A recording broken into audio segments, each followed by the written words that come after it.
My whole walk with God every day has been a practice of hearing God's voice and knowing what the difference is between my thoughts and his voice, which also always come to me in thought for the most part.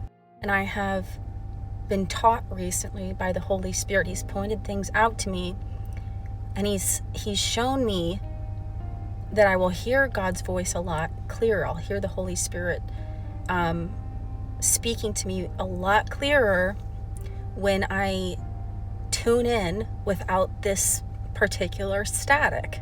So we all know that in John 4 it says that God gives grace to the humble and he resists the proud. So therefore we have to submit ourselves to the Lord. This pride can come in so many forms. One of those forms is unforgiveness.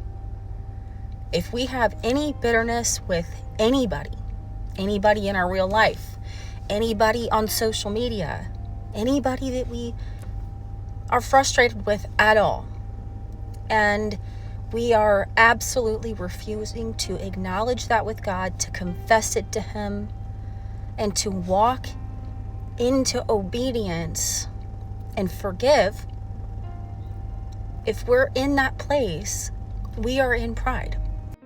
And confessing and forgiving is not saying what somebody did is okay. It is saying, God, I trust you with vengeance. I trust you, and I give control over to you, and I submit to you to protect my heart. And God is always led to mercy for us. And unforgiveness and bitterness, it is bondage for us. So our God, being a loving God, he wants to remove that bondage from us. But this bondage, in my experience, it's also been static. It's been noise in the way of hearing God's voice, and I have understood now that it's because it has turned to pride. Confessing my sins and being specific about all of it is very important in hearing the voice of God.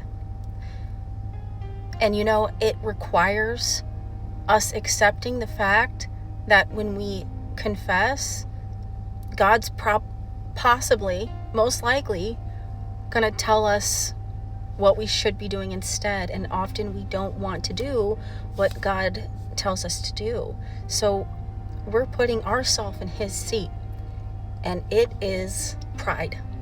Now the last one is making sure to give him praise. Psalm 105 says to enter into his gates with thanksgiving and into his courts with praise. When we are discontent and can't acknowledge the good things that God has done for us, it's prideful. It's entitled. It's saying, I deserve all that I have, and you should be doing more for me. And it's also bondage. When we are stuck in a place of discontentment and lack, it hurts our flesh to acknowledge blessings and to acknowledge God's work in our life. So these are a few things that the Holy Spirit has been teaching me. If you do these things, you'll be able to tune into my voice a lot better.